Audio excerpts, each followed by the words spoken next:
LDC Kannur Kollam ജില്ലകളിൽ പരീക്ഷ എഴുതുന്ന നമ്മുടെ ചങ്ങാതിമാർക്ക് വേണ്ടിയുള്ള ഷുവർ ഷോട്ട് കറണ്ട് അഫയർ ചോദ്യങ്ങളാണ് നമ്മൾ ഇന്ന് ഡിസ്കസ് ചെയ്യാൻ പോകുന്നത്. അപ്പോൾ ചാനൽ ആദ്യമായിട്ട് കാണുന്ന കൂട്ടുകാരുണ്ടെങ്കിൽ മാക്സിമം ഒന്ന് സബ്സ്ക്രൈബ് ചെയ്ത് ബെല്ലൈക്കൺ അമർത്തിയിട്ട് നിന്ന് കാണാൻ ശ്രമിക്കണം. അതുപോലെ തന്നെ നമുക്ക് ക്ലാസ്സിലോട്ട് കിടക്കാം. ഫസ്റ്റ് ക്വസ്റ്റ്യൻ എന്താണ്?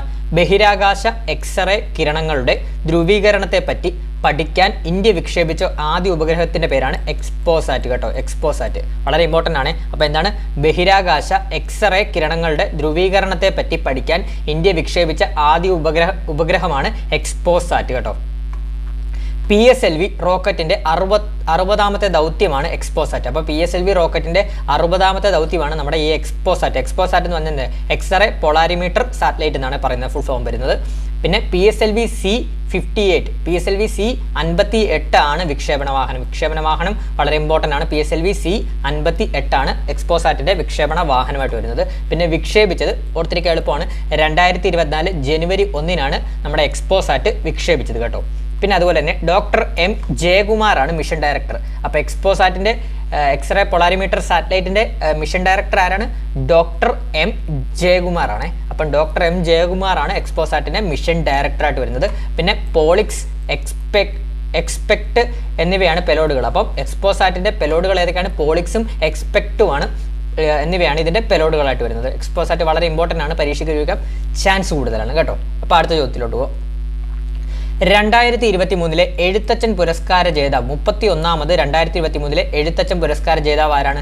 SK വസന്തനാണ്. വളരെ ഇമ്പോർട്ടൻ്റ് ആണ്, SK വസന്തനാണ്. അപ്പോൾ 2023 എഴുത്തച്ഛൻ പുരസ്കാര ജേതാവ് ആരാണ്? SK വസന്തനാണ് കേട്ടോ. പിന്നെ SK വസന്തൻ്റെ പ്രധാനപ്പെട്ട നോവലുകളാണ് എൻ്റെ ഗ്രാമം, എൻ്റെ ജനത, അരക്കില്ലം തുടങ്ങിയവയാണ് SK വസന്തൻ്റെ പ്രധാന നോവലുകളായിട്ട് വരുന്നത്. അപ്പോൾ മറക്കല്ലേ, 2023 എഴുത്തച്ഛൻ പുരസ്കാര ജേതാവ് 31ാമത് ആരാണ്? SK വസന്തൻ കേട്ടോ. പിന്നെ 2023 JCB പുരസ്കാരം, അതുമായിട്ട് കണക്ട് ചെയ്ത് വരുമ്പോൾ 2023 JCB പുരസ്കാരം പെരുമാൾ മുരുകനാണ് കേട്ടോ. അതുപോലെ തന്നെ 2023 ഓടക്കുഴൽ അവാർഡ് PN ഗോപികൃഷ്ണനാണ്. PN ഗോപികൃഷ്ണനാണ് 2023 ഓടക്കുഴൽ അവാർഡ് ലഭിച്ചത്. കൃതി ഏതാണ്? കവിത ഒരു മാംസഭോജിയാണ് എന്ന് പറയുന്ന കൃതിയാണ് PN ഗോപികൃഷ്ണന് 2023 ഓടക്കുഴൽ അവാർഡ് നേടിക്കൊടുത്തത് കേട്ടോ, മറക്കല്ലേ. അതുപോലെ തന്നെ 2023 വയലാർ അവാർഡ് ആർക്കാണ്? ശ്രീകുമാരൻ തമ്പിക്കാണ്. 2023 വയലാർ അവാർഡ് ശ്രീകുമാരൻ തമ്പിയാണ്. കൃതി ഏതാണ്? ജീവിതം ഒരു പെൻഡുലം ആണ്. അദ്ദേഹത്തിൻ്റെ ആത്മകഥയാണ് ഈ ജീവിതം ഒരു പെൻഡുലം എന്ന് പറയുന്നത് കേട്ടോ. അപ്പോൾ 2023 വയലാർ അവാർഡ് ലഭിച്ചത് ആർക്കാണ്? ശ്രീകുമാരൻ തമ്പി. കൃതി എന്താണ്? ജീവിതം ഒരു പെൻഡുലം. ഈ ശ്രീകുമാരൻ തമ്പിയുടെ ആത്മകഥ തന്നെയാണ് ജീവിതം ഒരു പെൻഡുലം എന്ന് പറയുന്നത്. പിന്നെ പത്മപ്രഭ പുരസ്കാരം. പത്മപ്രഭ പുരസ്കാരം 2023 ആർക്കാണ് ലഭിച്ചത്? റഫീഖ് അഹമ്മദിനാണ്. പത്മപ്രഭ പുരസ്കാരം ലഭിച്ചത് ആർക്കാണ്? റഫീഖ് അഹമ്മദിനാണ് കേട്ടോ, മറക്കല്ലേ. ഇനി അടുത്ത ചോദ്യത്തിലോട്ട് പോവാം. 2024 76ാമത് കരസേനാ ദിനാഘോഷത്തിൻ്റെ വേദി എവിടെയാണ്? ലക്നൗ ആണ് കേട്ടോ, വളരെ ഇമ്പോർട്ടൻ്റ് ആണ്. 2024 76ാമത് കരസേനാ ദിനാഘോഷത്തിൻ്റെ വേദി വരുന്നത് ലക്നൗ ആണ് കേട്ടോ. അപ്പോൾ കരസേനാ ദിനം എന്നാണ്? ജനുവരി 15 കരസേനാ ദിനം. അപ്പോൾ നിലവിലെ കരസേനാ മേധാവി ആരാണ്? ജനറൽ ഉപേന്ദ്ര ദ്വിവേദിയാണ് കേട്ടോ, വളരെ ഇമ്പോർട്ടൻ്റ് ആണ്. നിലവിലെ കരസേനാ മേധാവി ആരാണ്? General Upendra Dwivedi. Chief of defence staff ആരാണ്? ജനറൽ അനിൽ ചൗഹാനാണ് ചീഫ് ഓഫ് ഡിഫൻസ് സ്റ്റാഫ് എന്ന് പറയുന്നത് കേട്ടോ. പിന്നെ നാവികസേനാ മേധാവി ആരാണ്? അഡ്മിറൽ ദിനേശ് ത്രിപാഠിയാണ്. അഡ്മിറൽ ദിനേശ് ത്രിപാഠിയാണ് നാവികസേന മേധാവിയായിട്ട് വരുന്നത്. പിന്നെ വ്യോമസേന മേധാവി ആരാണ്? എയർ മാർഷൽ VR ചൗധരിയാണ് കേട്ടോ. VR ചൗധരിയാണ് വ്യോമസേന മേധാവിയായിട്ട് വരുന്നത്. അപ്പോൾ ഒന്നുകൂടെ പറയാം, 2024 76ാമത് കരസേനാ ദിനാഘോഷത്തിൻ്റെ വേദി എവിടെയാണ്? ലക്നൌവിലാണ് കേട്ടോ. കരസേനാ മേധാവി ആരാണ്? നിലവിലെ general Upendra Dwivedi. Chief of defence staff ആരാണ്? ജനറൽ അനിൽ ചൗഹാൻ. അതുപോലെ തന്നെ നാവികസേനാ മേധാവി ആരാണ്? അഡ്മിറൽ ദിനേശ് ത്രിപാഠി കേട്ടോ, അഡ്മിറൽ ദിനേശ് ത്രിപാഠി. പിന്നെ വ്യോമസേന മേധാവി ആരാണ്? നിലവിലെ എയർ മാർഷൽ VR ചൗധരിയാണ് കേട്ടോ. പിന്നെ അടുത്ത ക്വസ്റ്റ്യനിലോട്ട് പോകുക. 2023 47ാമത് കേരള ഫിലിം ക്രിട്ടിക് അവാർഡിൽ മികച്ച ചിത്രം ഏതാണ്? ആട്ടമാണ്. ആട്ടം എന്ന് പറഞ്ഞ ചിത്രമാണ്. സംവിധായകൻ്റെ പേര് എടുത്ത് ചോദിക്കാറുണ്ട്, ആനന്ദ് ഏകർഷിയാണ്. വളരെ ഇമ്പോർട്ടൻ്റ് ആണ്. അപ്പോൾ 2023 47ാമത് കേരള ഫിലിം ക്രിട്ടിക് അവാർഡിൽ മികച്ച ചിത്രമായിട്ട് തിരഞ്ഞെടുത്തത് ഏത് ചിത്രമാണ്? ആട്ടം എന്ന് പറഞ്ഞ സിനിമയാണ്. ആട്ടം കേട്ടോ. 47ാമത് കേരള ഫിലിം ക്രിട്ടിക് അവാർഡാണ്. ക്രിട്ടിക് അവാർഡിൽ മികച്ച ചിത്രം ആട്ടമാണ്. അതിൻ്റെ സംവിധായകൻ ആരാണ്? ആനന്ദ് ഏകർഷിയാണ് അതിൻ്റെ സംവിധാനമായിട്ട് വരുന്നത്, മറക്കല്ലേ. അടുത്തത് രാജ്യാന്തര ചെസ് ഫെഡറേഷൻ്റെ എത്രാമത്തെ വാർഷികമാണ് 2024 ആചരിക്കുന്നത്? 100ാമത്തെ വാർഷികമാണ്. വളരെ ഇമ്പോർട്ടൻ്റ് ആണ്.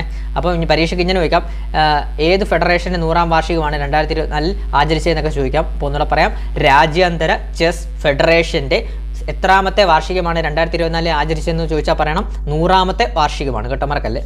പിന്നെ അടുത്തിടെ അന്തരിച്ച ഡോക്ടർ MS വല്യത്താൻ ഏത് മേഖലയുമായി ബന്ധപ്പെട്ട വിദഗ്ധനാണ്? ഡോക്ടർ MS വല്യത്താൻ ആരോഗ്യ മേഖലയുമായിട്ട് ബന്ധപ്പെട്ട വിദഗ്ധനാണ്. അദ്ദേഹം ലോകപ്രസിദ്ധ ഹൃദയ ശസ്ത്രക്രിയ വിദഗ്ധനാണ് കേട്ടോ, അത് ഓർത്ത് വെക്കണം. അപ്പോൾ അടുത്തിടെ അന്തരിച്ച ഡോക്ടർ MS വല്യത്താൻ ആരോഗ്യ മേഖലയുമായിട്ട് ബന്ധപ്പെട്ട ആളാണ്. അദ്ദേഹം ലോകപ്രസിദ്ധ ഹൃദയ ശസ്ത്രക്രിയ വിദഗ്ധൻ കൂടിയാണ് കേട്ടോ. പിന്നെ അദ്ദേഹത്തിന് 1990 പത്മഭൂഷണും 2005 പത്മവിഭൂഷണും നൽകി രാജ്യം ആദരിച്ചിട്ടുണ്ട് കേട്ടോ, വളരെ ഇമ്പോർട്ടൻ്റ് ആണ്. അപ്പോൾ അടുത്ത ക്വസ്റ്റ്യനിലോട്ട് പോകാം. അടുത്തത് 2024 കാലാവസ്ഥ ഉച്ചകോടി അഥവാ COP29 വേദിയാകുന്ന രാജ്യം ഏതാണ്? അസർബൈജാനാണ്. അസർബൈജാനിലെ ബാക്കു എന്ന് പറയുന്ന നഗരമാണ്. അസർബൈജാൻ്റെ ക്യാപിറ്റലാണ് ബാക്കു. അപ്പോൾ അസർബൈജാൻ്റെ ക്യാപിറ്റലായ ബാക്കു വെച്ചാണ് നമ്മുടെ 2024 കാലാവസ്ഥ ഉച്ചകോടിക്ക് വേദിയാകുന്നത്. അതായത് COP29 വേദി എന്ന് പറയുമ്പോൾ അസർബൈജാനിലെ ബാക്കു നഗരമാണ് കേട്ടോ. അസർബൈജാനിലെ ബാക്കു നഗരമാണ് വരുന്നത് കേട്ടോ, മറക്കല്ലേ. അടുത്തത് മികച്ച സിനിമയ്ക്കുള്ള 2024 96ാമത് ഓസ്കാർ പുരസ്കാരം നേടിയ ചിത്രം ഏതാണ്? ഓപ്പൺഹൈമർ ആണ്, മറക്കല്ലേ. ഓപ്പൺഹൈമർ ആണ് മികച്ച സിനിമയ്ക്കുള്ള 2024 96ാമത് ഓസ്കാർ പുരസ്കാരം നേടിയ മികച്ച ചിത്രം ഓപ്പൺഹൈമർ ആണ്. സംവിധായകൻ ആരാണ്? ക്രിസ്റ്റഫർ നോളൻ ആണ്. ഓപ്പൺഹൈമറിന്റെ സംവിധായകൻ ക്രിസ്റ്റഫർ നോളൻ ആണ്. അതുപോലെ തന്നെ മികച്ച സംവിധായകൻ ഓഫ് കോഴ്സ് അത് അയാൾ തന്നെയാണ്, ക്രിസ്റ്റഫർ നോളൻ തന്നെയാണ് മികച്ച സംവിധായകനായിട്ട് വരുന്നത് ഓസ്കാർ അവാർഡിലെ. അതുപോലെ തന്നെ ചിത്രം ഏതാണ്? ഓപ്പൺഹൈമർ ആണ് കേട്ടോ. പിന്നെ മികച്ച നടൻ ആരാണ്? കീലിയൻ മർഫിയാണ് മികച്ച നടനായിട്ട് തിരഞ്ഞെടുത്തത്. അദ്ദേഹം അഭിനയിച്ച ചിത്രം ഓപ്പൺഹൈമർ ആണ്. മികച്ച നടി ആരാണ് ഓസ്കാറിലെ? 96ാമത് ഓസ്കാറിലെ എമാ സ്റ്റോൺ ആണ് കേട്ടോ. അപ്പോൾ അത് ഓർത്ത് വെച്ചോണേ. എമാ സ്റ്റോണിന്റെ ചിത്രം എന്ന് പറയുമ്പോൾ ഓപ്പൺഹൈമർ അല്ല, പൂവർ തിങ്സ് ആണ്. അതൊന്ന് നോട്ട് ചെയ്ത് വെച്ചോണേ, പൂവർ തിങ്സ് ആണ്. അപ്പോൾ മികച്ച ചിത്രം ഏതാണ്? 96ാമത് ഓസ്കാർ അവാർഡിലെ മികച്ച ചിത്രം ഏതാണ്? ഓപ്പൺഹൈമർ. സംവിധായകൻ ക്രിസ്റ്റഫർ നോളൻ. മികച്ച സംവിധായകൻ ആരാണ്? Christopher Nolan. ചിത്രം ഓപ്പൺഹൈമർ. മികച്ച നടൻ ആരാണ്? Kylian Murphy. ചിത്രം ഓപ്പൺഹൈമർ. മികച്ച നടി ആരാണ്? എമാ സ്റ്റോൺ. ചിത്രം പൂവർ തിങ്സ് കേട്ടോ. പിന്നെ നമ്മുടെ ഈ 96ാമത് ഓസ്കാറിൽ ഏറ്റവും കൂടുതൽ അവാർഡുകൾ നേടിയ ചിത്രം എന്ന് പറയുന്നത് ഓപ്പൺഹൈമർ ആണ്. ജസ്റ്റ് ഒന്ന് ഓർത്തിരുന്നാൽ മതി, ഓപ്പൺഹൈമർ ആണ്. പിന്നെ അതിനകത്ത് തന്നെ നമുക്ക് വേറൊരു കാര്യം ഓർക്കാനുള്ളതെന്ന് പറഞ്ഞാൽ 96ാമത് ഓസ്കാറിലേക്കുള്ള ഇന്ത്യയുടെ ഔദ്യോഗിക എൻട്രി ആയിട്ട് പോയ മലയാള ചിത്രമാണ് 2018 കേട്ടോ. 2018 എന്താണ്? 96ാമത് ഓസ്കാറിലേക്കുള്ള ഇന്ത്യയുടെ ഔദ്യോഗിക എൻട്രി ആയിട്ട് പോയത് 2018 ആണ്. നമ്മുടെ മലയാള ചിത്രമായ 2018 ആണ്. 2018 ചിത്രത്തിൻ്റെ ഡയറക്ടർ ആരാണ്? ജൂഡ് ആൻ്റണി ജോർജ് ആണ്. ജൂഡ് ആൻ്റണി ജോസഫ്, അങ്ങനെ ജൂഡ് ആൻ്റണിയാണ് 2018 സംവിധായകനായിട്ട് വരുന്നത് കേട്ടോ. പിന്നെ ഏറ്റവും കൂടുതൽ പുരസ്കാരം നേടിയത് ഓപ്പൺഹൈമർ ആണ് കേട്ടോ, അതുകൂടെ ഒന്ന് ഓർത്ത് വെച്ചാണ്. അടുത്തത് നിലവിലെ കേന്ദ്ര പിന്നാക്ക കമ്മീഷൻ ചെയർമാൻ ആരാണ്? ഹൻസ്രാജ് ഗംഗാറാം ആണ്. നിലവിലെ കേന്ദ്ര പിന്നാക്ക കമ്മീഷൻ ചെയർമാൻ ആരാണ്? ഹൻസ്രാജ് ഗംഗാറാം. ഹൻസ്രാജ് ഗംഗാറാം. അപ്പോൾ നമ്മൾ പ്രധാന പദവികൾ എന്ന് പറഞ്ഞിട്ട് കുറച്ച് മുമ്പേ ഒരു ക്ലാസ് ഇട്ടിരുന്നു കഴിഞ്ഞ ദിവസം. ആ ക്ലാസ് കണ്ടുമ്പോൾ നിങ്ങൾക്ക് മനസ്സിലാവും, നമുക്ക് കംപ്ലീറ്റ് പ്രധാന പദവികൾ നമ്മളതിനകത്ത് ഡിസ്കസ് ചെയ്തിട്ടുണ്ട് കേരളം കേന്ദ്രമായിട്ട് ബന്ധപ്പെട്ട്. ആ ക്ലാസ് കണ്ടു കഴിഞ്ഞാൽ കംപ്ലീറ്റ് ആയിട്ട് നിങ്ങൾക്ക് മനസ്സിലാവും. എന്നാലും ഞാൻ ഒന്നുകൂടെ പറയാം. നിലവിലെ കേന്ദ്ര പിന്നാക്ക കമ്മീഷൻ ചെയർമാൻ ഹൻസ്രാജ് ഗംഗാറാം. ഈ ഹൻസ്രാജ് ഗംഗാറാമിൻ്റെ ഹൻസ് എന്നുള്ളത് നിങ്ങൾ ഹാൻഡായിട്ട് കണക്കാക്കുക.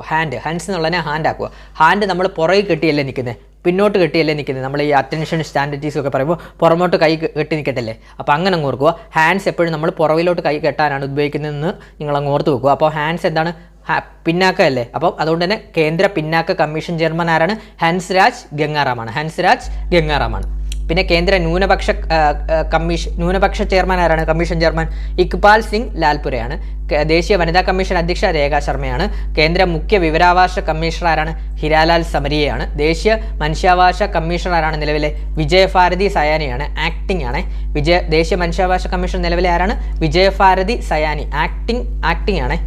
അതായത് നമ്മുടെ അരുൺ മിശ്ര രാജിവെച്ചതിനെ തുടർന്ന് ആക്ടിംഗ് ആയിട്ട് നിൽക്കുവാണ്. അപ്പം കഴിഞ്ഞ നമ്മുടെ തിരുവനന്തപുരം എക്സാമിന് വനിതാ കമ്മീഷൻ ചോദിച്ചിട്ടുണ്ട്, ന്യൂനപക്ഷം ചോദിച്ചിട്ടുണ്ട്, ഈ രണ്ടും ചോദിച്ചിട്ടുണ്ട്. അപ്പോൾ പിന്നാക്ക കമ്മീഷൻ ചോദിക്കാൻ വളരെ ചാൻസ് കൂടുതലാണ്. പിന്നാക്ക കമ്മീഷനും അതുപോലെ തന്നെ വിവരാവകാശ കമ്മീഷനും ഒക്കെ ചോദിക്കാൻ ചാൻസ് കൂടുതലാണ്. മാക്സിമം നോക്കിക്കോ, 1 മാർക്ക് ഷുവറാണ് ഈ ഒരു ടോപ്പിക്കിൽ നിന്ന് കേട്ടോ. അടുത്തത് ഈ വർഷത്തെ UN വേൾഡ് ഹാപ്പിനെസ് ഇൻഡെക്സിൽ ഏറ്റവും സന്തോഷം കുറഞ്ഞ രാജ്യം ഏതാണ്? ഏതാണ്? അഫ്ഗാനിസ്ഥാനാണ്. നമുക്കറിയാം താലിബാൻ്റെ പ്രശ്നങ്ങളും കാര്യങ്ങളൊക്കെ അവിടെ നടന്നതാണ്. അപ്പോൾ അതുകൊണ്ട് തന്നെ ഏറ്റവും സന്തോഷം കുറഞ്ഞ രാജ്യം ഏതായിരിക്കും? ഓഫ് കോഴ്സ് അഫ്ഗാനിസ്ഥാൻ ആയിരിക്കും. അപ്പോൾ ഈ വർഷത്തെ യുണൈറ്റഡ് നേഷൻസ് വേൾഡ് ഹാപ്പിനെസ് ഇൻഡെക്സിൽ ഏറ്റവും സന്തോഷം കുറഞ്ഞ രാജ്യം അഫ്ഗാനിസ്ഥാനാണ്. 143 സ്ഥാനമാണ്. ഏറ്റവും പുറകിലാണ്, 143 സ്ഥാനമാണ്. അപ്പോൾ യുഎൻ്റെ വേൾഡ് ഹാപ്പിനെസ് ഇൻഡെക്സിൽ ആദ്യമായി 1ാം സ്ഥാനത്ത് വന്നത് ആരാണ്? ഫിൻലൻഡ് എന്ന് പറഞ്ഞ രാജ്യമാണ്. ഫിൻലൻഡ് തുടർച്ചയായി 7ാം തവണയാണ് 1ാം സ്ഥാനത്ത് വരുന്നത് കേട്ടോ, ഫിൻലൻഡ് കേട്ടോ. പിന്നെ ഇന്ത്യയുടെ സ്ഥാനം എന്ന് പറയുമ്പോൾ 126 കേട്ടോ. വേൾഡ് ഹാപ്പിനെസ് ഇൻഡെക്സിൽ ഇന്ത്യയുടെ സ്ഥാനം എത്രയാണ്? 126ാം സ്ഥാനമാണ്. വളരെ ഇമ്പോർട്ടൻ്റ് ആണ്. പിന്നെ അടുത്തത് 2024 ലോക ആരോഗ്യ ദിനത്തിൻ്റെ പ്രമേയം ഏതാണ്? 2024 ലോക ആരോഗ്യ ദിനം എന്നാണ്? ഏപ്രിൽ 7 അല്ലേ? ഏപ്രിൽ 7. അപ്പം 2024 ലോക ആരോഗ്യ ദിനത്തിൻ്റെ പ്രമേയം എന്താണ്? എൻ്റെ ആരോഗ്യം എൻ്റെ അവകാശം കേട്ടോ. അപ്പോൾ എൻ്റെ ആരോഗ്യം എൻ്റെ അവകാശമാണ് ലോക ആരോഗ്യ ദിനത്തിൻ്റെ 2024 പ്രമേയം എന്ന് പറഞ്ഞത്. നമ്മൾ പ്രധാനപ്പെട്ട എക്സാം പോയിന്റ് ഓഫ് വ്യൂ പഠിക്കേണ്ടതായിട്ടുള്ള പ്രധാനപ്പെട്ട പ്രമേയങ്ങളും ദിവസങ്ങളും എന്ന് പറഞ്ഞ ഒരു ടോപ്പിക്ക് വീഡിയോ ചെയ്തിരുന്നു. നമ്മുടെ കറണ്ട് അഫയേഴ്സ് സീരീസ് ക്ലാസ്സിൽ കയറി കഴിഞ്ഞാൽ കാണാൻ സാധിക്കുന്നതാണ്. അത് മാക്സിമം ഒന്ന് കാണാൻ ശ്രമിക്കണേ. അത് എക്സാം പോയിന്റ് ഓഫ് വ്യൂ പഠിച്ചു വെക്കേണ്ടതൊക്കെയാണ് നമ്മളടുത്ത് പറഞ്ഞു വെച്ചിട്ടുള്ളത്. അതുകൂടെ ഒന്ന് കാണാൻ ശ്രമിക്കണം. ഞാൻ ഇത് നമ്മൾ ടോപ്പിക് വൈസ് ആയിട്ട് എടുത്ത ക്ലാസ്സസ് എല്ലാം ഞാൻ ഇതിലിടാം, ഡിസ്ക്രിപ്ഷൻ ബോക്സിലിടാം കേട്ടോ. നമ്മളെല്ലാ ടോപ്പിക് വൈസ് ആയിട്ട് എടുത്ത കറണ്ട് അഫയർ ക്ലാസ്സിന്. അടുത്തത് പാരീസ് ഒളിമ്പിക്സിൽ ജൂറി അംഗമാവുന്ന ആദ്യ ഇന്ത്യൻ താരം ആരാണ്? പാരീസ് ഒളിമ്പിക്സിൽ അതായത് ഇപ്പം കഴിഞ്ഞ നമ്മുടെ പാരീസ് ഒളിമ്പിക്സിൽ ജൂറി അംഗമാവുന്ന ആദ്യ ഇന്ത്യൻ താരമാണ് ബിൽക്കിസ് മീർ കേട്ടോ. ബിൽക്കിസ് മീർ വളരെ ഇമ്പോർട്ടൻ്റ് ആണ്. പാരീസ് ഒളിമ്പിക്സിൽ ജൂറി അംഗമായ ആദ്യ ഇന്ത്യൻ താരമാരാണ്? ബിൽക്കിസ് മീർ കേട്ടോ. പിന്നെ UN പോപ്പുലേഷൻ റിപ്പോർട്ട് പ്രകാരം ഇന്ത്യയുടെ ഇപ്പോഴത്തെ ജനസംഖ്യ എത്രയാണ്? 114.17 കോടിയാണ്. 17 കോടിയാണ് വരുന്നത്. 114.17 കോടിയാണ് വരുന്നത്. അതൊരു ചെറിയൊരു ഡൗട്ടുണ്ട് കേട്ടോ. എന്തായാലും ഇന്ത്യ 1ാം സ്ഥാനമാണ് വരുന്നത്, അറിയാമല്ലോ. നമ്മുടെ ഇന്ത്യയാണിപ്പോൾ 1ാം സ്ഥാനമായിട്ട് വരുന്നത്. 114.7 ആണോ എന്നൊരു ചെറിയൊരു ഡൗട്ടുണ്ട്. ഞാനത് ക്ലിയർ ചെയ്തിട്ട് കമൻറ്റ് ബോക്സിൽ ഇട്ടേക്കാം കേട്ടോ. ഇതൊന്ന് ജസ്റ്റ് നോട്ട് ചെയ്ത് ഞാൻ കമൻറ്റ് ബോക്സിൽ ഇട്ടേക്കാം, ഒന്ന് ക്ലിയർ ചെയ്തിട്ട് കേട്ടോ. അടുത്തത് 2023 രവീന്ദ്രനാഥ ടാഗോർ സാഹിത്യ പുരസ്കാരം നേടിയ വ്യക്തി ആരാണ്? സുഹൃത പോൾ കുമാറാണ്. വളരെ ഇമ്പോർട്ടൻ്റ് ആണ്. 2023 രവീന്ദ്രനാഥ ടാഗോർ സാഹിത്യ പുരസ്കാരം നേടിയ വ്യക്തി ആരാണ്? സുഹൃത പോൾ കുമാർ കേട്ടോ. അടുത്തത് വളരെ ഇമ്പോർട്ടൻ്റ് ആണ്. പരീക്ഷയ്ക്ക് 1 മാർക്ക് ഷുവറായിട്ട് ചോദിക്കാൻ ചാൻസ് ഉള്ളൊരു ക്വസ്റ്റ്യൻ ആണ്. അതായത് 5 വയസ്സിൽ താഴെയുള്ള കുട്ടികളുടെ ആധാർ എൻറോൾമെൻറ്റ് പൂർത്തിയാക്കിയ ഇന്ത്യയിലെ ആദ്യ ജില്ല ഏതാണ്? വയനാട് ജില്ലയാണ് കേട്ടോ. വയനാട് ജില്ലയാണ്. വളരെ ഇമ്പോർട്ടൻ്റ് ആണ്. അപ്പോൾ എന്താണ്? 5 വയസ്സിൽ താഴെയുള്ള കുട്ടികളുടെ ആധാർ എൻറോൾമെൻറ്റ് പൂർത്തിയാക്കിയ ഇന്ത്യയിലെ ആദ്യ ജില്ല ഏതാണ്? വയനാട് ജില്ലയാണ്. വളരെ ഇമ്പോർട്ടൻ്റ് ആണ്. വയനാട് ജില്ലയാണ്. അതുപോലെ തന്നെ കേരളത്തിലെ ആദ്യ ടൈഗർ സഫാരി പാർക്ക് വരുന്നത് എവിടെയാണ്? നിലവിൽ വരുന്ന എവിടെയാണ്? ചക്കിട്ടപ്പാറയിലാണ്. നമ്മുടെ കോഴിക്കോട് ജില്ലയിലെ ചക്കിട്ടപ്പാറയിലാണ് കേരളത്തിലെ ആദ്യ ടൈഗർ സഫാരി പാർക്ക് വരുന്നത്. അതുപോലെ തന്നെ 5 വയസ്സിൽ താഴെയുള്ള കുട്ടികളുടെ ആധാർ എൻറോൾമെൻറ്റ് പൂർത്തിയാക്കിയ ഇന്ത്യയിലെ ആദ്യ ജില്ല ഏതാണ്? വയനാട് ജില്ലയാണ് കേട്ടോ. വയനാട് ജില്ലയാണ്. പിന്നെ നമ്മുടെ കഴിഞ്ഞ LDC തിരുവനന്തപുരം പരീക്ഷയ്ക്ക് ചോദിച്ചിരുന്നു 74ാമത് റിപ്പബ്ലിക് ദിന പരേഡിൻ്റെ മുഖ്യ അതിഥി ആരാന്ന് ചോദിച്ചിരുന്നു. അപ്പം അതുകൊണ്ട് തന്നെ നമുക്ക് ആ റിപ്പബ്ലിക് ദിന പരേഡ്, അടുത്തത് 75ാം റിപ്പബ്ലിക് ദിന പരേഡ് വളരെ ഇമ്പോർട്ടൻ്റ് ആണ്. അപ്പോൾ അതൊന്ന് പഠിച്ചു പോവാം. 75ാമത് അതായത് 2024 റിപ്പബ്ലിക് ദിന പരേഡിൻ്റെ വേദി ഏതാണ്? കർത്തവ്യപഥാണ്. ന്യൂഡൽഹിയിലെ കർത്തവ്യപഥാണ്, പ്രീവിയസ് ആണ്. അതുപോലെ തന്നെ 75ാമത് അതായത് 2024 റിപ്പബ്ലിക് ദിന പരേഡിൻ്റെ തീം എന്താണ്? വികസിത് ഭാരത് ആൻഡ് ഭാരത് ലോക് തന്ത്ര കി മാതൃക കേട്ടോ. അപ്പോൾ എന്താണ് തീം? എന്താണ് 75ാമത് റിപ്പബ്ലിക് ദിന പരേഡിൻ്റെ? വികസിത് ഭാരത് ലോക് തന്ത്ര കി മാതൃക കേട്ടോ. വികസിത് ഭാരത് ആൻഡ് ഭാരത് ലോക് തന്ത്ര കി മാതൃക കേട്ടോ. ഇതിൻ്റെ മുഖ്യ അതിഥി വളരെ ഇമ്പോർട്ടൻ്റ് ആണ്. മുഖ്യ അതിഥി കഴിഞ്ഞ LDC തിരുവനന്തപുരത്തിൻ്റെ മുഖ്യ അതിഥിയാണ് ചോദിച്ചത്. അപ്പോൾ 75ാമത് റിപ്പബ്ലിക് ദിന പരേഡിൻ്റെ മുഖ്യ അതിഥി ആരാണ്? Emmanuel Macron. ഫ്രാൻസ് പ്രസിഡന്റ് ആണ്. ഫ്രഞ്ച് പ്രസിഡന്റായ ഇമ്മാനുവൽ മാക്രോൺ ആണ് മുഖ്യ അതിഥിയായിട്ട്. ഫ്രാൻസിൻ്റെ പ്രസിഡന്റായ ഇമ്മാനുവൽ മാക്രോൺ ആണ് മുഖ്യ അതിഥിയായിട്ട് നമ്മുടെ 75ാമത് 2024 റിപ്പബ്ലിക് ദിന പരേഡിലെ മുഖ്യ അതിഥി കേട്ടോ. പിന്നെ നമ്മുടെ ഇമ്മാനുവൽ മാക്രോണിൻ്റെ ഫ്രാൻസിലെ സൈന്യം പങ്കെടുത്തു കേട്ടോ. പരേഡിൽ നമ്മുടെ 75ാമത് റിപ്പബ്ലിക് ദിന പരേഡിൽ ഫ്രാൻസ് സൈന്യം പരേഡിൽ പങ്കെടുത്തു കേട്ടോ. പിന്നെ പ്രധാന വിഷയം നാരി ശക്തി അല്ലെങ്കിൽ സ്ത്രീ ശാക്തീകരണം കേട്ടോ. പ്രധാന വിഷയം എന്താണ്? നാരി ശക്തി അല്ലെങ്കിൽ സ്ത്രീ ശാക്തീകരണം. പബ്ലിക് ചോയ്സ് അവാർഡിൽ 1ാം സ്ഥാനം ലഭിച്ചത് ഗുജറാത്തിനാണ്. വളരെ ഇമ്പോർട്ടൻ്റ് ആണ്. പബ്ലിക് ചോയ്സ് അവാർഡിൽ 1ാം സ്ഥാനം ആർക്കാണ്? 75ാം റിപ്പബ്ലിക് ദിന പരേഡിൽ ഗുജറാത്തിനാണ്. മികച്ച ടാബ്ലോയിൽ സംസ്ഥാനങ്ങളിൽ 1ാം സ്ഥാനം ഒഡീഷയ്ക്കാണ്. അത് ഓർത്ത് വെച്ചോണേ. ടാബ്ലോയിൽ സംസ്ഥാനങ്ങളിൽ 1ാം സ്ഥാനം ഒഡീഷയാണ്. ഇതായിരിക്കും പരീക്ഷയ്ക്ക് ചോദിക്കുന്നത്. മികച്ച ടാബ്ലോയെ തിരഞ്ഞെടുത്ത സംസ്ഥാനം ഏതാണെന്നായിരിക്കും പരീക്ഷയ്ക്ക് ചോദിക്കുന്നത്. അപ്പോൾ ഏതാണ്? ഒഡീഷയാണ്. അതും ഒഡീഷയുടെ ടാബ്ലോയും സ്ത്രീ ശാക്തീകരണവുമായിട്ട് ബന്ധപ്പെട്ടാണ്. പിന്നെ മികച്ച മന്ത്രാലയങ്ങളിൽ ഒന്നാം സ്ഥാനം ആർക്കാണ് കിട്ടിയത്? സാംസ്കാരിക മന്ത്രാലയത്തിനാണ്. അപ്പോൾ മികച്ച മന്ത്രാലയങ്ങളിൽ ഒന്നാം സ്ഥാനം ലഭിച്ചത് സാംസ്കാരിക മന്ത്രാലയത്തിനാണ്. അവരുടെ ടാബ്ലോ എന്ന് പറയുമ്പോൾ ഭാരത് ജനാധിപത്യത്തിൻ്റെ മാതാവ് എന്നാണ്. അത് നമുക്ക് കണക്ട് ചെയ്ത് പറയുമ്പോൾ നിലവിലെ കേന്ദ്ര സാംസ്കാരിക മന്ത്രി ആരാണ്? ഗജേന്ദ്ര സിംഗ് ഷെഖാവത്താണ്. ചോദിക്കാൻ ഭയങ്കര ചാൻസ് കൂടുതലാണ്. അപ്പം നിലവിലെ കേന്ദ്ര സാംസ്കാരിക മന്ത്രി ആരാണ്? ഗജേന്ദ്ര സിംഗ് ഷെഖാവത്ത്. നമ്മൾ കണക്ട് ചെയ്ത് പഠിക്കുമ്പോൾ എങ്ങനെയാണ്? കേന്ദ്ര മന്ത്രിസഭയുടെ ക്ലാസ്സിൽ നമ്മൾ പറഞ്ഞിട്ടുള്ളതാണ് ഗജേന്ദ്ര സിംഗ്. ഈ ഗജോ എന്ന് പറയുമ്പോൾ ആനയല്ലേ അർത്ഥം? ആന എന്ന് പറയുമ്പോൾ നമുക്കൊരു സാംസ്കാരികമായിട്ട് കണക്ട് ചെയ്യാൻ പറ്റുന്ന ഒരു സംഭവമല്ലേ ആന എന്ന് പറയുന്നത്. അപ്പോൾ അത് വെച്ചങ്ങ് കണക്ട് ചെയ്തു. ആന എന്ന് പറയുമ്പോൾ നമ്മുടെ സാംസ്കാരിക തലസ്ഥാനം തൃശ്ശൂരല്ലേ, നമ്മുടെ കേരളത്തിൻ്റെ. തൃശ്ശൂരിൽ എന്താണ്? തൃശ്ശൂർ പൂരത്തിന് ആനകളെ എണ്ണത്തില്ലേ ഇരിക്കുന്നത്. അതുപോലെ നമ്മുടെ സാംസ്കാരിക പരിപാടിക്കെല്ലാം ആനകളെ കൊണ്ടുവരത്തില്ലേ. അപ്പോൾ അതുകൊണ്ട് തന്നെ ഈ ഗജേന്ദ്ര സിംഗ് ഷെഖാവത്തിന് മുമ്പിലെ ഗജോ എന്ന് പറയുമ്പോൾ ആനയാണ്. അപ്പം സാംസ്കാരിക ആനയുമായിട്ട് കണക്ട് ചെയ്ത് നമ്മളങ്ങ് കണക്ട് ചെയ്യുക. അതുകൊണ്ട് തന്നെ നിലവിലെ കേന്ദ്ര സാംസ്കാരിക മന്ത്രി ആരാണ്? ഗജേന്ദ്ര സിംഗ് ഷെഖാവത്ത്. മറക്കല്ലേ, ഗജേന്ദ്ര സിംഗ് ഷെഖാവത്താണ് നിലവിലെ കേന്ദ്ര സാംസ്കാരിക മന്ത്രി കേട്ടോ.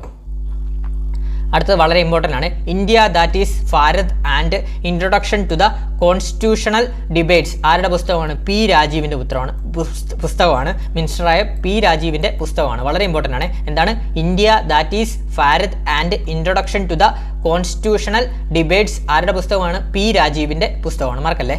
പിന്നെ ആദിവാസി ഊരുകളിൽ അക്ഷരം പഠിപ്പിക്കുന്ന കുടുംബശ്രീയുടെ പദ്ധതിയാണ് ജോർ മലയാളം. വളരെ ഇമ്പോർട്ടൻ്റ് ആണ്. അപ്പോൾ എന്താണ്? ആദിവാസി ഊരുകളിൽ അക്ഷരം പഠിപ്പിക്കാൻ കുടുംബശ്രീയുടെ പദ്ധതിയുടെ പേരെന്താണ്? അക്ഷരം പഠിപ്പിക്കുന്ന കുടുംബശ്രീയുടെ പദ്ധതിയുടെ പേരെന്താണ്? ജോർ മലയാളം. മറക്കല്ലേ. അടുത്തത് കേരളത്തിലെ ആദ്യ ബീച്ച് എക്കോ ടൂറിസം പദ്ധതി നടപ്പിലാക്കുന്നത് എവിടെയാണ്? പുന്നപ്രയിലാണ്. ആലപ്പുഴ ജില്ലയിലെ പുന്നപ്രയിലാണ് കേരളത്തിലെ ആദ്യ ബീച്ച് എക്കോ ടൂറിസം പദ്ധതി നടപ്പിലാക്കുന്നത് കേട്ടോ. പുന്നപ്രയിലാണ്. അടുത്തത് 19ാമത് ഏഷ്യൻ ഗെയിംസിൽ ജാവലിൻ ത്രോയിൽ സ്വർണം നേടിയതാരാണ്? നീരജ് ചോപ്രയുടെ ഇത് എത്ര മീറ്ററാണ് അദ്ദേഹം ജാവലിൻ ത്രോ ഇടുന്നത്? 88.88 മീറ്ററാണ്. വളരെ ഇമ്പോർട്ടൻ്റ് ആണ്. 88.88 മീറ്റർ. ഈ നീരജ് ചോപ്ര ചോദിക്കാൻ ചാൻസ് കൂടുതലാണ്. നമ്മുടെ ഇപ്പോൾ നടന്ന ഒളിമ്പിക്സിൽ പോലും അദ്ദേഹത്തിന് വെള്ളി മെഡലാണ് കിട്ടിയത് കേട്ടോ. അപ്പോൾ അതുകൊണ്ട് തന്നെ അദ്ദേഹം പറ്റി ചോദിക്കാൻ ചാൻസ് കൂടുതലാണ്. അപ്പോൾ ഒന്ന് ഓർത്ത് വെച്ചോ. 19ാമത് ഏഷ്യൻ ഗെയിംസിൽ ജാവലിൻ ത്രോയിൽ സ്വർണം നേടിയതാരാണ്? നീരജ് ചോപ്ര. അദ്ദേഹത്തിന് എത്രാമത്തെ ജാവലിൻ ത്രോ എത്ര മീറ്റർ അകലെയാണ് അദ്ദേഹം ജാവലിൻ ത്രോ എറിഞ്ഞത്? 88.88 മീറ്ററാണ്. പിന്നെ ഏതാണ്? 2023 മലയാള ഭാഷാ വിഭാഗത്തിൽ കേന്ദ്ര സാഹിത്യ അക്കാദമിയുടെ ബാലസാഹിത്യ പുരസ്കാരം ആർക്കാണ് കിട്ടിയത്? പ്രിയ എ എസിനാണ്. കൃതി ഏതാണ്? പെരുമഴയത്തെ കുഞ്ഞിതളുകൾ. ഇതെല്ലാം നമ്മൾ ക്ലാസ് ഡിസ്കസ് ചെയ്തതാണ്. 2023 മലയാള ഭാഷാ വിഭാഗത്തിൽ കേന്ദ്ര ബാലസാഹിത്യ പുരസ്കാരമാണ്. അതായത് 2023 മലയാള ഭാഷാ വിഭാഗത്തിൽ കേന്ദ്ര സാഹിത്യ അക്കാദമിയുടെ ബാലസാഹിത്യ പുരസ്കാരമാണ്. മലയാള വിഭാഗത്തിലെ ബാലസാഹിത്യ പുരസ്കാരമാണ് കേന്ദ്ര സാഹിത്യ അക്കാദമിയുടെ. അപ്പോൾ അത് പ്രിയ എ എസ് ആണ്. അപ്പോൾ നമുക്ക് ഈ ബാലസാഹിത്യ അക്കാദമി ബാലന്മാരെന്ന് പറയുമ്പോൾ കൊച്ചുകുട്ടികളായിരിക്കും. കൊച്ചുകുട്ടികളോടൊക്കെ ഒരു ഇഷ്ടവും സ്നേഹവും പ്രിയവും ഒക്കെ തോന്നില്ലേ? അങ്ങനെ അങ്ങ് കൊടുത്തിച്ചോ. ബാലപ്രിയം അങ്ങനെ അങ്ങ് കൊടുത്തിച്ചോ. ബാലസാഹിത്യകാർക്കാണ് പ്രിയ എ എസ് കേട്ടോ. കൊച്ചുകുട്ടികൾ ബാലന്മാരോടൊക്കെ നമുക്കൊരു പ്രിയം തോന്നില്ലേ? പ്രിയ എ എസ്. കൃതി ഏതാണ്? ഓഫ് കോഴ്സ് ആ കൃതി വരുമ്പോൾ എങ്ങനെയാണ് നിങ്ങൾ ഇത് കണക്ട് ചെയ്തൊക്കെ പഠിച്ചോ. പ്രിയ എ എസ് ബാലസാഹിത്യമായതുകൊണ്ട് തന്നെ ആ ബാലൻ്റെ ഇതിൽ തന്നെ കുഞ്ഞിതളുകൾ കണ്ടോ? പെരുമഴയത്തെ കുഞ്ഞിതളുകൾ. അപ്പോഴേ ആ കുഞ്ഞിതളുകൾ എന്നുള്ള ആ ഒരു പേര് വരുമ്പോഴേ ഓർത്ത് വെച്ചോ ബാലസാഹിത്യമായിട്ട് ബന്ധപ്പെട്ടാണ്. അപ്പം ഒന്നുകൂടെ പറയാം. 2023 മലയാള ഭാഷാ വിഭാഗത്തിൽ കേന്ദ്ര സാഹിത്യ അക്കാദമിയുടെ ബാലസാഹിത്യം പുരസ്കാരം ലഭിച്ചതാർക്കാണ്? പ്രിയ എ എസ് ആണ്. കൃതി ഏതാണ്? പെരുമഴയത്തെ കുഞ്ഞിതളുകൾ. അതുമായിട്ട് കണക്ട് ചെയ്ത് വരുമ്പോൾ ഇംഗ്ലീഷ് ഭാഷയിൽ കേന്ദ്ര സാഹിത്യ അക്കാദമി പുരസ്കാരം ലഭിച്ച ആർക്കാണ്? 2023 ഇംഗ്ലീഷ് ഭാഷയിൽ സുധാമൂർത്തിക്കാണ്. വളരെ ഇമ്പോർട്ടൻ്റ് ആണ്.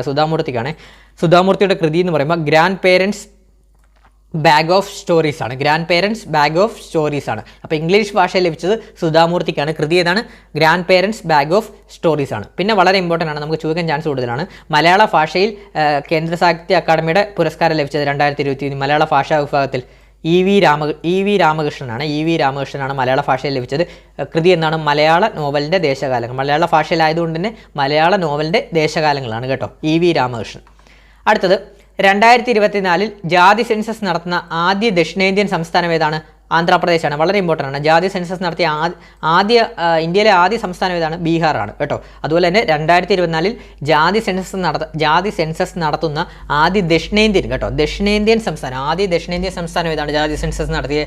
ആന്ധ്രാപ്രദേശാണ് കേട്ടോ. പിന്നെ ഇന്ത്യ വിജയകരമായി പരീക്ഷിച്ച ഹ്രസ്വ ദൂര ബാലിസ്റ്റിക് മിസൈൽ ഏതാണ്? പ്രളയ് എന്നാണ്. പ്രളയ് കേട്ടോ, പ്രളയ് PRALAY ആണ്. PRALAY കേട്ടോ. ഇന്ത്യ വിജയകരമായി പരീക്ഷിച്ച ഹ്രസ്വ ദൂര ബാലിസ്റ്റിക് മിസൈലിൻ്റെ പേരാണ് പ്രളയ് കേട്ടോ. അടുത്ത നമുക്ക് നോക്കാം. സർക്കാർ ജോലികളിലും വിദ്യാഭ്യാസ സ്ഥാപനങ്ങളിലും ജാതി സംവരണം 65% ഉയർത്താൻ തീരുമാനിച്ചത് ആരാണ്? ഏത് സംസ്ഥാനമാണ്? ബീഹാറാണ് കേട്ടോ, ബീഹാറാണ്. അപ്പം എന്താണ്? സർക്കാർ ജോലികളിലും വിദ്യാഭ്യാസ സ്ഥാപനങ്ങളിലും ജാതി സംവരണം 65% ഉയർത്താൻ തീരുമാനിച്ചത് ബീഹാറാണ്. നിങ്ങൾ ഈ ബീഹാർ ജാതിയുമായിട്ട് കണക്ട് ചെയ്തു. കാരണം എന്ന് വെച്ചാൽ ബീഹാറിൽ ഭയങ്കര ജാതി സ്പിരിറ്റ് ഉള്ളൊരു സംസ്ഥാനമാണ് ബീഹാർ. അവിടുത്തെ രാഷ്ട്രീയ കാര്യങ്ങളായാലും പല കാര്യങ്ങളും നടക്കുന്ന ജാതി തിരിച്ചാണ് കാര്യങ്ങളെല്ലാം അവിടെ ചെയ്യുന്നത് ബീഹാറിൽ കേട്ടോ. അതുകൊണ്ട് തന്നെയാണ് ജാതി സെൻസസ് ആദ്യം അവിടെ എടുത്തത്, ഇന്ത്യയിലെ ആദ്യം. അതുകൊണ്ട് തന്നെ നമ്മുടെ ഈ കണക്ട് ചെയ്ത് വെച്ചോ, ബീഹാറിലാണ് കൂടുതൽ ഈ ജാതി സ്പിരിറ്റും കാര്യങ്ങളും ഒക്കെ കൂടുതലുള്ളതെന്ന് ഓർത്ത് വെച്ചോ. എന്ത് കാര്യത്തിനും അവിടെ ജാതിയാണ് നോക്കുന്നത്. അപ്പോൾ അങ്ങനെ കണക്ട് ചെയ്ത് വെച്ചോ. സർക്കാർ ജോലികളിലും വിദ്യാഭ്യാസ സ്ഥാപനങ്ങളിലും ജാതി സംവരണം 65% ഉയർത്താൻ തീരുമാനിച്ചത് ഏത് സംസ്ഥാനമാണ്? ബീഹാർ. അടുത്തത് കേരള സംഗീത നാടക അക്കാദമിയുടെ അംഗീകാരം ലഭിച്ച കല ഏതാണ്? അടുത്തിടെ കേരള സംഗീത അക്കാദമിയുടെ അംഗീകാരം ലഭിച്ച കല ഏതാണ്? മിമിക്രി. വളരെ ഇമ്പോർട്ടൻ്റ് ആണ്. മിമിക്രിയാണ് അടുത്തിടെ നമ്മുടെ കേരള സംഗീത നാടക അക്കാദമിയുടെ അംഗീകാരം ലഭിച്ച കല മിമിക്രിയാണ് കേട്ടോ. അപ്പോൾ അതേ കണക്ട് ചെയ്ത് വരുമ്പോൾ കേരള സംഗീത നാടക അക്കാദമിയുടെ ചെയർമാൻ ആരാണ്? മട്ടന്നൂർ ശങ്കരൻകുട്ടിയാണ്. ചെണ്ട വിദ്വാനായ മട്ടന്നൂർ ശങ്കരൻകുട്ടിയാണ് നമ്മുടെ കേരള സംഗീത നാടക അക്കാദമിയുടെ ചെയർമാനായിട്ട് വരുന്നത് കേട്ടോ. പിന്നെ സാഹിത്യ അക്കാദമി പ്രസിഡന്റ് ആരാണ്? കെ സച്ചിദാനന്ദനാണ്. സാഹിത്യ അക്കാദമി പ്രസിഡന്റ് കെ സച്ചിദാനന്ദനാണ്. ഫോക്ലോർ അക്കാദമി പ്രസിഡന്റ് ആരാണ്? OS ഉണ്ണികൃഷ്ണനാണ് കേട്ടോ. OS ഉണ്ണികൃഷ്ണനാണ്. അപ്പോൾ Sahitya Akademi president K Sachidanandan, folklore academy chairman OS Unnikrishnan, Lalithakala Akademi chairman ആരാണ്? മുരളി ചിരോത്താണ് കേട്ടോ. പിന്നെ അന്താരാഷ്ട്ര T20 ക്രിക്കറ്റിൽ സെഞ്ചുറി നേടിയ ഏറ്റവും പ്രായം കുറഞ്ഞ താരം ആരാണ്? യശസ്വി ജയ്സ്വാൾ ആണ്. വളരെ ഇമ്പോർട്ടൻ്റ് ആണ്. അന്താരാഷ്ട്ര T20 ക്രിക്കറ്റിൽ സെഞ്ചുറി നേടിയ ഏറ്റവും പ്രായം കുറഞ്ഞ ക്രിക്കറ്റ് താരമാരാണ്? യശസ്വി ജയ്സ്വാൾ. മറക്കല്ലേ. പിന്നെ 2023 രജത ജൂബിലി ആഘോഷിച്ച ഇന്ത്യൻ തുറമുഖമാണ് മുദ്ര തുറമുഖം. നമ്മുടെ ഗുജറാത്തിലെ മുദ്ര തുറമുഖമാണ് 2023 രജത ജൂബിലി ആഘോഷിച്ച ഇന്ത്യൻ തുറമുഖം. പിന്നെ കേരളത്തിലെ ആദ്യത്തെ സമ്പൂർണ്ണ നേത്രദാന ഗ്രാമമായി മാറാൻ പോകുന്നത് ഏത് പഞ്ചായത്താണ്? വെച്ചൂച്ചിറ ഗ്രാമപഞ്ചായത്താണ്. പത്തനംതിട്ട ജില്ലയിലെ വെച്ചൂച്ചിറ ഗ്രാമപഞ്ചായത്താണ് കേരളത്തിലെ ആദ്യത്തെ സമ്പൂർണ്ണ നേത്രദാന ഗ്രാമമായി മാറാൻ പോകുന്നത് കേട്ടോ. പിന്നെ ഏകദിന ലോകകപ്പ് ചരിത്രത്തിലെ ഏറ്റവും വേഗമേറിയ സെഞ്ചുറി എന്ന റെക്കോർഡ് നേടിയ താരമാരാണ്? ഗ്ലെൻ മാക്സ്വെൽ കേട്ടോ. ഓസ്ട്രേലിയക്കാരനായ ഗ്ലെൻ മാക്സ്വെൽ ആണ് ഏകദിന ലോകകപ്പ് ചരിത്രത്തിലെ ഏറ്റവും വേഗതയേറിയ സെഞ്ചുറി എന്ന റെക്കോർഡ് നേടിയ താരം കേട്ടോ. ഓർത്ത് വെച്ചോ. അടുത്ത ക്വസ്റ്റ്യനിലോട്ട് പോവാം. 2023 വടക്കു പടിഞ്ഞാറൻ ബംഗാൾ ഉൾക്കടലിൽ രൂപപ്പെട്ട ഹമൂൺ ചുഴലിക്കാറ്റിന് പേര് നൽകിയ രാജ്യം ഏതാണ്? ഇറാനാണ്. അപ്പോൾ ഹമൂൺ ചുഴലിക്കാറ്റിന് പേര് നൽകിയ രാജ്യം ഏതാണ്? ഇറാൻ. പിന്നെ ഏഷ്യയിലെ ആദ്യത്തെ രക്തരഹിത ഹൃദയമാറ്റ ശസ്ത്രക്രിയ നടന്നത് അഹമ്മദാബാദിലാണ് കേട്ടോ. വളരെ ഇമ്പോർട്ടൻ്റ് ആണ്. ഏഷ്യയിലെ ആദ്യത്തെ രക്തരഹിത ഹൃദയമാറ്റ ശസ്ത്രക്രിയ നടന്നത് എവിടെയാണ്? അഹമ്മദാബാദ് കേട്ടോ. പിന്നെ മറ്റു പിന്നാക്ക വിഭാഗങ്ങളുടെ ഉപവിഭാഗങ്ങളെക്കുറിച്ച് റിപ്പോർട്ട് സമർപ്പിക്കുന്നതിനായി രൂപീകരിച്ച കമ്മീഷൻ്റെ അധ്യക്ഷയാരാണ്? ജി രോഹിണി. വളരെ ഇമ്പോർട്ടൻ്റ് ആണ്. അപ്പോൾ എന്താണ്? മറ്റ് പിന്നാക്ക വിഭാഗങ്ങളുടെ ഉപവിഭാഗങ്ങളെക്കുറിച്ച് റിപ്പോർട്ട് സമർപ്പിക്കുന്നതിനായി രൂപീകരിച്ച കമ്മീഷൻ്റെ അധ്യക്ഷയുടെ പേരാണ് ജി രോഹിണി കേട്ടോ. പിന്നെ നമുക്ക് ഇനി അടുത്ത ക്വസ്റ്റ്യൻ വരുന്നത് 2023 വൈദ്യശാസ്ത്രത്തിന് നോബൽ സമ്മാനം ലഭിച്ചത് ആർക്കൊക്കെയാണ്? ഡ്രൂ വെയ്സ്മാനും കാറ്റലിൻ കരിക്കോയ്ക്കുമാണ്. അപ്പോൾ വൈദ്യശാസ്ത്രത്തിന് നോബൽ പ്രൈസ് 2023. ഈ നോബൽ പ്രൈസിൽ നിന്ന് ഒരു മാർക്ക് ഷുവർ ആണ് കേട്ടോ. നിങ്ങളത് മാക്സിമം നോക്കിയിട്ട് പോകണേ. ഇത് നോബൽ പ്രൈസ് ചോദിക്കാതെ ഒരു പരീക്ഷയും പോകത്തില്ല. അപ്പോൾ വളരെ ഇമ്പോർട്ടൻ്റ് ആണ്. ഒന്നുകൂടെ പറയാം. 2023 വൈദ്യശാസ്ത്രത്തിനുള്ള നോബൽ സമ്മാനം ലഭിച്ചത് ആർക്കൊക്കെയാണ്? ഡ്രൂ വെയ്സ്മാനും കാറ്റലിൻ കരിക്കോയ്ക്കുമാണ്. അപ്പോൾ എന്താണ് അവരുടെ വിഷയം? എന്താണ്? COVID-19 ഫലപ്രദമായ mRNA വാക്സിനുകൾ വികസിപ്പിക്കാൻ പ്രാപ്തമാക്കിയ ന്യൂക്ലിയോസൈഡ് ബേസ് പരിഷ്കരണങ്ങളെക്കുറിച്ചുള്ള കണ്ടുപിടുത്തത്തിനാണ് ഇവർക്ക് രണ്ടുപേർക്കും നോബൽ പ്രൈസ് ലഭിച്ചത്. അടുത്തത് നോബൽ പ്രൈസ് ഫിസിക്സിൽ ലഭിച്ചവരാണ്. 2023 നോബൽ പ്രൈസ് ഫിസിക്സ് ഭൗതികശാസ്ത്ര വിഭാഗത്തിൽ ലഭിച്ചത് Pierre Agostini, Ferenc Krausz, Anne L ഹ്യൂലറിനാണ്. അപ്പോൾ Pierre Agostini, Ferenc Krausz, Anne L ഹ്യൂയിലർക്കാണ് ഫിസിക്സിൽ 2023 നോബൽ പ്രൈസ് ലഭിച്ചത്. വിഷയം എന്തായിരുന്നു?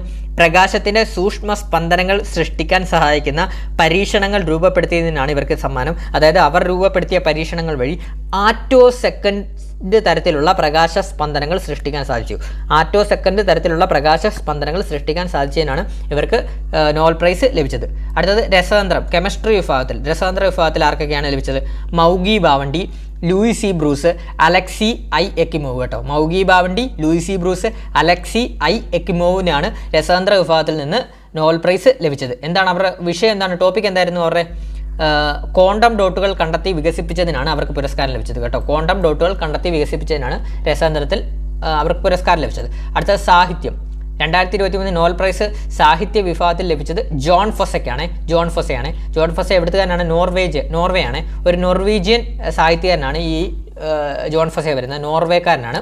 അദ്ദേഹത്തിൻ്റെ ആദ്യ നോവൽ ജസ്റ്റ് എന്ന് പറയുന്നത് റെഡ് ബ്ലാക്ക് ആണ് ആദ്യ നോവലായിട്ട് വരുന്നത്. പിന്നെ ആദ്യ നാടകം and we will never be parted എന്ന് പറഞ്ഞ നാടകവും അദ്ദേഹത്തിൻ്റെ ആദ്യ നാടകമായിട്ട് വരുന്നത്. പിന്നെ നമ്മൾ സാമ്പത്തിക ശാസ്ത്രം, എക്കണോമിക്സിൽ നോബൽ പ്രൈസ് ലഭിച്ച ആർക്കാണ്? ക്ലൗഡിയ ഗോൾഡിനാണ്. അമേരിക്കക്കാരിയായ ക്ലൗഡിയ ഗോൾഡിനാണ് സാമ്പത്തിക ശാസ്ത്രത്തിൽ 2023 നോബൽ പ്രൈസ് ലഭിച്ചത്. അതുപോലെ തന്നെ സാമ്പത്തിക ശാസ്ത്രത്തിനുള്ള നോബൽ പ്രൈസ് നേടുന്ന മൂന്നാമത്തെ വനിതയാണ് ഈ ക്ലൗഡിയ ഗോൾഡിൻ കേട്ടോ, അമേരിക്കക്കാരിയായ. പിന്നെ ടോപ്പിക് എന്ന് പറഞ്ഞാൽ സ്ത്രീകളുടെ തൊഴിൽ വിപണി ഫലങ്ങളെക്കുറിച്ചുള്ള പഠനങ്ങളും വിലയിരുത്തലുകൾക്കും കണക്കിലെടുത്താണ് ഇവർക്ക് ഈ പുരസ്കാരം ലഭിച്ചത് കേട്ടോ. പിന്നെ സമാധാനത്തിനുള്ള നോബൽ പ്രൈസ് ആർക്കാണ് ലഭിച്ചത്? നർഗീസ് മുഹമ്മദിയാണ്. സമാധാനത്തിനുള്ള നോബൽ പ്രൈസ് ഇറാൻകാരിയായ നർഗീസ് മുഹമ്മദിയാണ്. നർഗീസ് മുഹമ്മദ് ഇറാൻ ഒരു മാധ്യമപ്രവർത്തകയാണ്. ഇവർക്ക് UN പ്രസ് ഫ്രീഡം പ്രൈസ് 2023 ലഭിക്കുകയും ഉണ്ടായി കേട്ടോ. ജസ്റ്റ് ഒന്ന് ഓർത്തിരിക്കണം, വളരെ ഇമ്പോർട്ടൻ്റ് ആണ്, 1 മാർക്ക് ഷുവറാണ് കേട്ടോ. അടുത്തത് നിലവിലെ രാജ്യസഭാ പ്രതിപക്ഷ നേതാവ് ആരാണ്? നിലവിലെ രാജ്യസഭാ പ്രതിപക്ഷ നേതാവ് മല്ലികാർജുൻ ഖാർഗെയാണ് കേട്ടോ. ഓർത്തു വെച്ചോ, നിലവിലെ രാജ്യസഭാ പ്രതിപക്ഷ നേതാവ് മല്ലികാർജുൻ ഖാർഗെ. നിലവിലെ ലോകസഭാ പ്രതിപക്ഷ നേതാവ് ആരാണ്? രാഹുൽ ഗാന്ധി കേട്ടോ. രാഹുൽ ഗാന്ധിയാണ് ലോകസഭാ പ്രതിപക്ഷ നേതാവ്. രാജ്യസഭാ പ്രതിപക്ഷ നേതാവ് മല്ലികാർജുൻ ഖാർഗെയാണ് കേട്ടോ. പിന്നെ ലോകസഭാ സ്പീക്കർ ആരാണ്? 2ാം തവണയും ഓം ബിർളയാണ് കേട്ടോ. ലോകസഭാ സ്പീക്കർ ഓം ബിർളയാണ് കേട്ടോ. പിന്നെ നമ്മുടെ കേന്ദ്രമന്ത്രിസഭ 1 മാർക്ക് ഷുവറാണ് കേട്ടോ. നിലവിലെ കേന്ദ്ര ആരോഗ്യമന്ത്രി ആരാണ്? ആരോഗ്യം കുടുംബക്ഷേമ മന്ത്രി ആരാണ്? നിലവിലെ അമിത്ഷാ ആണ് വരുന്നത്, അമിത്ഷാ കേട്ടോ. പിന്നെ കൃഷി ഗ്രാമവികസനം ആരാണ്? ശിവരാജ് സിംഗ് ചൗഹാനാണ്. ധനകാര്യമാരാണ്? നിർമ്മല സീതാരാമനാണ്.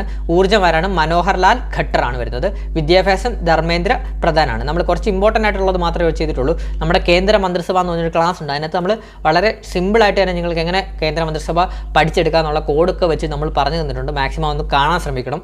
പഠിക്കാത്ത കൂട്ടുകാരുണ്ടെങ്കിൽ മാക്സിമം അത് കണ്ടിട്ടേ പോകാവൂ. 1 മാർക്ക് ഷുവറാണ് കേട്ടോ. അടുത്ത ക്വസ്റ്റ്യൻ, നിലവിലെ സുപ്രീം കോടതി ചീഫ് ജസ്റ്റിസ് ആരാണ്?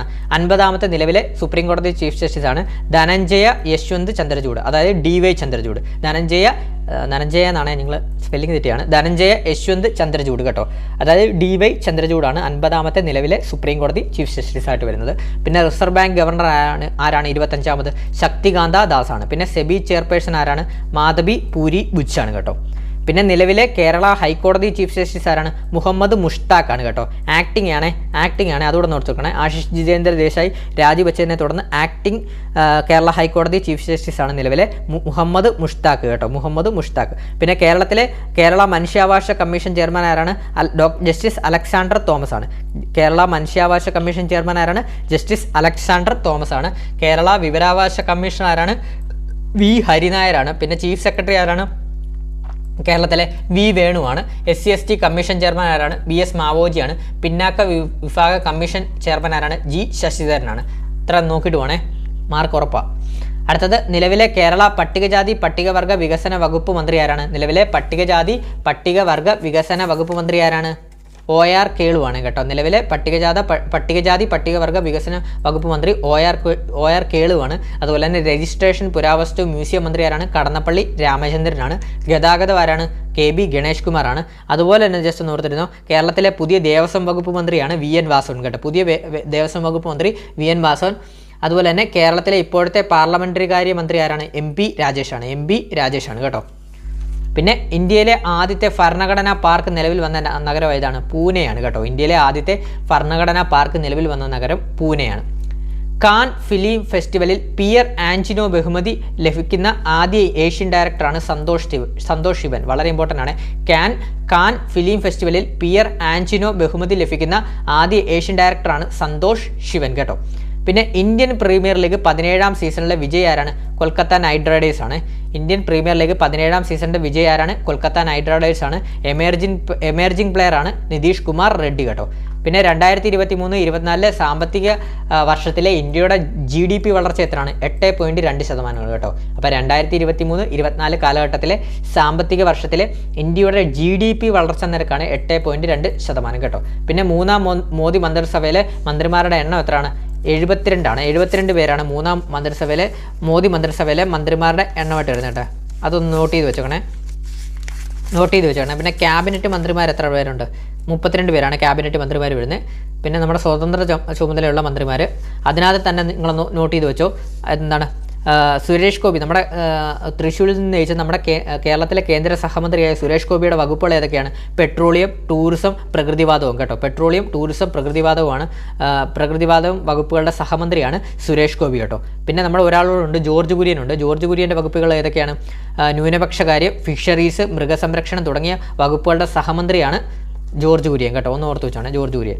പിന്നെ 18ാം ലോക്സഭാ തെരഞ്ഞെടുപ്പ് ഇന്ത്യ ഒട്ടാകെ രേഖപ്പെടുത്തിയ പോളിംഗ് ആണ് 65.79% കേട്ടോ. പിന്നെ 2024 ICC T20 ലോകകപ്പിലെ ഫൈനലിലെ താരമാരാണ്? വിരാട് കോഹ്ലിയാണ് കേട്ടോ. ICC T20 ലോകകപ്പ് അടുത്തിടെ കഴിഞ്ഞിരുന്നു, 2020 ലോകകപ്പ്. അതിലെ ഫൈനലിലെ താരം വിരാട് കോഹ്ലിയാണ്. ടൂർണമെൻറ്റിലെ താരം ജസ്പ്രീത് ബുംറയാണ്. പിന്നെ വിജയ് ആരാന്നറിയാലോ, നമ്മൾ ഇന്ത്യയാണ് വിജയിച്ചത്. റണ്ണറപ്പായി വന്നത് ആരാണ്? റണ്ണറപ്പായി വന്നത് സൗത്ത് ആഫ്രിക്കയാണ്. വേദി ഓൾറെഡി നമ്മൾ PSC ചോദിച്ചിട്ടുള്ള വേദി USA ആൻഡ് വെസ്റ്റ് ഇൻഡീസ് ഒക്കെയാണ് വേദിയായിട്ട് വരുന്നത്. അത്രയേ ഉള്ളൂ, അത് പഠിക്കാൻ. പിന്നെ 2024 സിൽവർ ജൂബിലി ആചരിച്ച കേരളത്തിലെ വിമാനത്താവളം ഏതാണ്? സിയാലാണ്. അപ്പോൾ 2024 സിൽവർ ജൂബിലി ആചരിച്ച കേരളത്തിലെ വിമാനത്താവളം ഏതാണ്? സിയാൽ, കൊച്ചി സിയാലാണ് കേട്ടോ. പിന്നെ ഇന്ത്യയിലെ ആദ്യത്തെ ട്രാൻസ്ഷിപ്മെൻറ്റ് പോർട്ടായി ഷിപ്പിംഗ് മന്ത്രാലയത്തിന് അനുമതി ലഭിച്ച തുറമുഖം ഏതാണ്? വിഴിഞ്ഞം പോർട്ടാണ്. അപ്പോൾ ഇന്ത്യയിലെ ആദ്യത്തെ ട്രാൻസ്ഷിപ്മെൻറ്റ് പോർട്ടായി ഷിപ്പിംഗ് മന്ത്രാലയത്തിന് അനുമതി ലഭിച്ച തുറമുഖമാണ് വിഴിഞ്ഞം പോർട്ട്. വിഴിഞ്ഞം പോർട്ടുമായിട്ട് ബന്ധപ്പെട്ട് നമ്മുടെ വിഴിഞ്ഞം പോർട്ട് ലിമിറ്റഡിൻ്റെ MD ആയിട്ട് വരുന്ന ആരാണ്?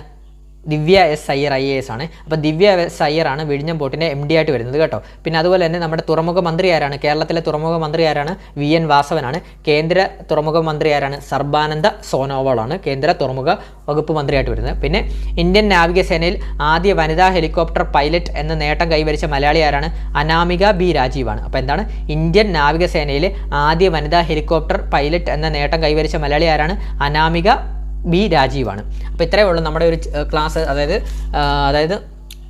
അടുത്ത ദിവസം നമ്മുടെ പരീക്ഷ എഴുതുന്ന നമ്മുടെ കണ്ണൂർ, കൊല്ലം ജില്ലകളിലുള്ള നമ്മുടെ കൂട്ടുകാർക്ക് വേണ്ടിയുള്ള ഷുവർ ഷോട്ട് ക്വസ്റ്റ്യൻസ് ആണ് നമ്മൾ തയ്യാറാക്കിയിട്ടുള്ളത്. ഇതുകൂടാതെ തന്നെ നമ്മൾ ഇതിനു മുമ്പേ നമ്മൾ ഒരു കറണ്ട് അഫയർ സീരീസിൻ്റെ ഒരു റിവിഷൻ ക്ലാസ് ചെയ്തിരുന്നു. അത് ഞാൻ കമൻറ്റ് ബോക്സിൽ പിൻ ചെയ്തിടാം. അതുകൂടെ ഒന്ന് മാക്സിമം നിങ്ങൾ കാണാൻ ശ്രമിക്കണം. പിന്നെ ഏതെങ്കിലും ടോപ്പിക്ക് പഠിക്കാൻ പാടുണ്ടായിട്ട്, അത് കറണ്ട് അഫയർ ടോപ്പിക്കിൽ ഏതെങ്കിലും പഠിക്കാൻ പാടുള്ളതായിട്ടുണ്ടെങ്കിൽ നമ്മുടെ കറണ്ട് അഫയർ സീരീസിൻ്റെ പ്ലേലിസ്റ്റിലുണ്ട്. അതിൽ കയറി കഴിഞ്ഞാൽ നമ്മൾ ടോപ്പിക് വൈസ് ആയിട്ടാണ് കറണ്ട് അഫയർ ക്ലാസ്സസ് ചെയ്തിട്ടുള്ളത്. വളരെ സിമ്പിളായിട്ട് നിങ്ങൾക്ക് മനസ്സിലാവുന്ന കോഡുകൾ വെച്ചാണ്. അപ്പോൾ അതൊന്ന് മാക്സിമം നിങ്ങൾ കണ്ടു കഴിഞ്ഞാൽ ഏതെങ്കിലും ഡൗട്ടുള്ള ടോപ്പിക്കുകൾ മാക്സിമം അതൊന്ന് കയറി നോക്കി നിങ്ങൾ പരീക്ഷയ്ക്ക് പോകാൻ ശ്രമിക്കുക. അതുപോലെ തന്നെ നമ്മുടെ ഇന്നത്തെ റിവിഷൻ ക്ലാസ്സും, അതായത് ഇന്നത്തെ ഷുവർ ഷോട്ട് ക്വസ്റ്റ്യൻസിൻ്റെ റിവിഷൻ ക്ലാസ്സും, അതുപോലെ തന്നെ ഇതിനു മുമ്പേ നമ്മളൊരു റിവിഷൻ ക്ലാസ്സും ചെയ്തിരുന്നു, മിഷൻ LDC 2024. അതിൻ്റെ ഞാൻ ലിങ്ക് കമൻറ്റ് ബോക്സിൽ പിൻ ചെയ്തുതരാം. അതുകൂടെ ഒന്ന് കണ്ടിട്ടേ നിങ്ങൾ പോകാവൂ. അപ്പോൾ നിങ്ങൾക്ക് കുറച്ചുകൂടി ബെനിഫിറ്റ് ആവും ഈ മാക്സിമം ഷുവർ ഷോട്ട് ക്വസ്റ്റ്യൻസ് ഒക്കെ അറ്റൻഡ് ചെയ്യുമ്പോൾ. കഴിഞ്ഞ വട്ടം ഷുവർ ഷോട്ട് ക്വസ്റ്റ്യൻസിലൊക്കെ നമ്മുടെ തിരുവനന്തപുരം LDC കണ്ട കൂട്ടുകാർക്കൊക്കെ ഒരുപാട് ഉപകാരപ്പെട്ടിട്ടുണ്ടെന്നൊക്കെ നമ്മളോട് പറഞ്ഞിട്ടുണ്ട്. അപ്പോൾ നിങ്ങൾ മാക്സിമം ഒന്ന് കണ്ടിട്ട് പോകണം. അപ്പോൾ നിങ്ങൾക്ക് നല്ല രീതിയിൽ ഉപകാരപ്പെടും. അതുപോലെ തന്നെ ചാനൽ ആദ്യമായിട്ട് കാണുന്ന കൂട്ടുകാരുണ്ടെങ്കിൽ ഒന്ന് മാക്സിമം ഒന്ന് സബ്സ്ക്രൈബ് ചെയ്ത് ബെല്ലൈക്കൺ അമർത്തിയിട്ടൊന്ന് കാണാൻ ശ്രമിക്കണം. പിന്നെ വീഡിയോ ഇഷ്ടപ്പെട്ടാൽ നിങ്ങൾ ലൈക്ക് ചെയ്തിട്ട് തന്നെ പോകണം. പിന്നെ അഭിപ്രായങ്ങളൊന്ന് കമൻറ്റ് കൂടെ ചെയ്യുക. പിന്നെ ബാക്കിയുള്ള കൂട്ടുകാർക്കൂടെ ഒന്ന് ഷെയർ ചെയ്ത് കൊടുക്കുക. ഇപ്പോൾ വേറെ ജില്ലകളിലൊക്കെ ഉള്ളവരാണ്, ഒന്ന് ഷെയർ ചെയ്ത് നിങ്ങളുടെ ആരെങ്കിലും കൂട്ടുകാർ കണ്ണൂരോ കൊല്ലത്തോ ഒക്കെ പരീക്ഷ എഴുതുന്നുണ്ടെങ്കിൽ അവർക്കൊന്ന് ഷെയർ ചെയ്ത് കൊടുക്കുക. അവർക്കൊന്ന് ഉപകാരപ്പെടട്ടെ. അതുപോലെ തന്നെ നമ്മുടെ ടെലഗ്രാം ചാനലിലോട്ടൊന്ന് ജോയിൻ ചെയ്യാനോടെ ഒന്ന് ശ്രമിക്കണം കേട്ടോ. അപ്പം നമുക്ക് പുതിയൊരു ക്ലാസ്സുമായിട്ട് ഉടനെ തന്നെ എത്തുന്നതാണ്. അപ്പം എല്ലാവരും കറണ്ട് അഫയർ സീരീസിൽ നല്ല രീതിയിൽ കറണ്ട് അഫയർ ടോപ്പിക്കിൽ ഒരു 20 മാർക്ക് കിട്ടത്തക്ക രീതിയിലുള്ള എല്ലാം നമ്മൾ നിങ്ങൾക്ക് ചെയ്തു തന്നിട്ടുണ്ട്. മാക്സിമം നിങ്ങളിതെല്ലാം പ്രയോജനപ്പെടുത്തി നല്ല രീതിയിൽ പരീക്ഷയ്ക്ക് കറണ്ട് അഫയർ ടോപ്പിക്കിൽ നിന്നുള്ള നിങ്ങൾ നമ്മുടെ ക്ലാസ്സിൽ നിന്ന് കാണുന്ന കൂട്ടുകാർക്കെല്ലാം നല്ല രീതിയിൽ അറ്റൻഡ് ചെയ്യാൻ സാധിക്കട്ടെ എന്ന് പ്രാർത്ഥിക്കുന്നു. അപ്പോൾ നമുക്ക് നമ്മുടെ വീഡിയോ കണ്ട എല്ലാ കൂട്ടുകാർക്കും താങ്ക് യു കേട്ടോ. Thank you all.